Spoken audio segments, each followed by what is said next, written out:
Hey guys, welcome back to my channel. So for today's video, I am going to share 10 tips for you to survive your monthly period. Now, I'm also doing a giveaway which I will discuss later on in this video, but first, make sure you're subscribed to my channel by clicking on the subscribe button and the notif bell so you can get notified whenever I have a new upload. So, let's start. Okay, so our monthly period has always been like sobrang hassle, sobrang ang hirap. It's such a difficult experience. So I'm gonna share some tips and tricks to help you survive those days of the month. Lately, I haven't been posting like, makeup videos or whatever. I've been really focused on, menstrual cups, menstrual everything. Mainly because I want to promote.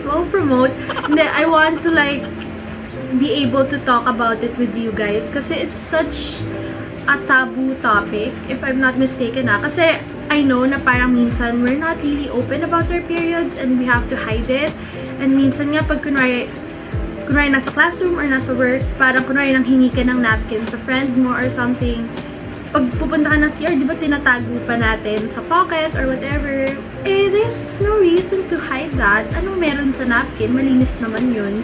So I don't want people to be ashamed whenever they have their period. I want us ladies to feel as comfortable as possible during those days. For my first tip, I would definitely recommend consulting your doctor first. Kunwari yung painkillers na iti-take mo. What if you're allergic to them or something? It's best to ask your doctor which type of painkiller you need. Kasi especially, over-the-counter lang yan eh. You can just buy it without prescription. Now, it's always important to consult your doctor kasi self-medication is not right. You have to know what the right type of medicine is for you. And Googling isn't enough. I-compare mo yung pag-Google sa 4 years or actually 10 years of studying ng doctor. I hope you understand. And it's also for your safety lang din naman. Next step, don't feel bad about taking a day off. Take the day off from school or work if you feel like you really need to lie down at home and just rest. Kasi dysmenorrhea is not a joke. As in, some people have it parang okay lang, di naman masyado, tolerable naman. Some people have it really bad, like me, not to the point na minsan parang nandidilim na yung paningin ko. And I'm not even kidding when I say my cramps are so bad. Some people naman, they don't get cramps at all, which is very lucky, to be honest. Kasi yun yung pinakamahirap na part about your period yung cramps. Additional tip pala from yung sa first one, if your cramps are super duper bad, get a checkup with your OB-GYN. Kasi ako, for years and years, my dysmenorrhea has been super bad. Tapos ng 2014, parang sumakit yung tiyan ko, and my mom is a doctor, so immediately, ang inisip niya, baka appendicitis yon. Pero it turns out na it was a ruptured ovarian cyst. So all along, meron palang cyst sa ovary ko, which we didn't know about. And ayun, I had surgery. So it's also important to get your regular checkup with your OB-GYN. Also pala, don't let anyone tell you na parang pag nag-absent ka because of dysmenorrhea, you're just making it up.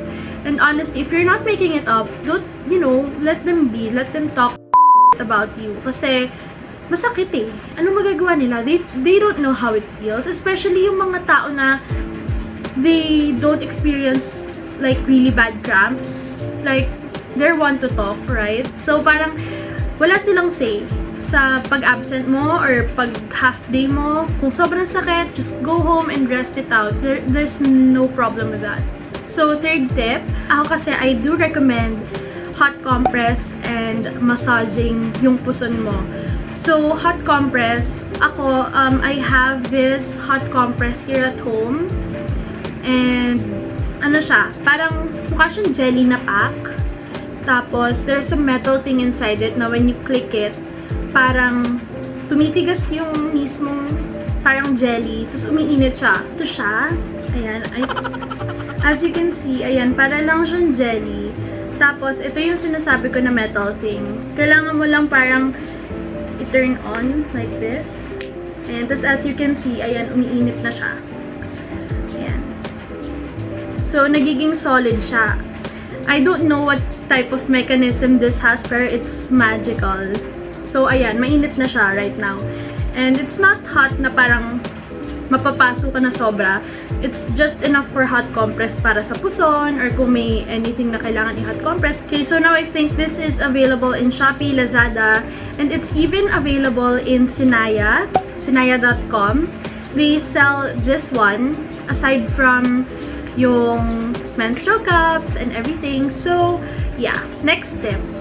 So, ako, personally, I drink hot choco all the time. Pero, during my period, as in umiinom ako lalo. As in gusto ko mas mainit pa, if possible, yung hot choco or tea or coffee. Kasi, it really helps parang soothe yung feeling. I really don't know how to explain it. Pero, you know, pag nag-i-intake ka ng something liquid na hot, parang nakakatulong din siya. The next step is for you to eat dark chocolate. Dark chocolate is known to cause the release of endorphins, which makes us happy, ganyan. So, it really helps. Lalo yung mga taong sobrang irritable pag may period sila, like me. That's the best solution to your problem. Okay, so next, I would definitely not recommend eating salty food. Now, this is to avoid bloating. I know sobrang bloated tayo during our period and we don't want that. Next tip, super important, make sure to always bring hydrogen peroxide and extra underwear. Now, hydrogen peroxide is para ma-remove mo yung stain mo sa uniform mo or sa clothes mo, and extra underwear cause duh. Okay, so speaking of, you know, stains, ako kasi I'm always wearing a hoodie whenever I'm in school. So, that actually helps kasi kung kunwari magka-stain ako, pwede ko siyang tie around my waist para wala na makakita ng stain ko. I would definitely recommend using essential oils or healing balms that you prefer to relieve yung dysmenorrhea mo.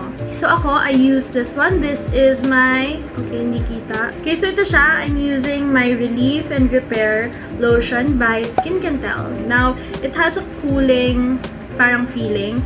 And ako personally, it gets my mind off of yung dysmenorrhea. And I really like the scent. I love peppermint. I love anything peppermint talaga sobra. And sobrang cooling siya. You can also use this for sore muscles, ganon. Okay, so last but not least, I would definitely have to say this. To make your periods more bearable, start using a menstrual cup. Not only will you save money, the environment, but you will also save yourself from the hassle of changing your napkin, of cleaning stains, and everything else. As in, sobrang ginhawa na feeling. And you wouldn't have to like limit your activities. Like, yun nga, pwede ka mag-workout, pwede ka mag-swim, pwedeng ganyan, ganito. And like I said, wala siyang feeling at all when it's in there. I've done a couple of videos before. I'll put them here or down below. And ayun. Okay, so that brings me to the giveaways. So I'm happy to announce that I'm giving away one Sinaya Light Bundle for a lucky subscriber. And the mechanics are super duper simple. Make sure that you're subscribed to my channel. Follow me on Instagram. Follow Sinaya Cup on Instagram.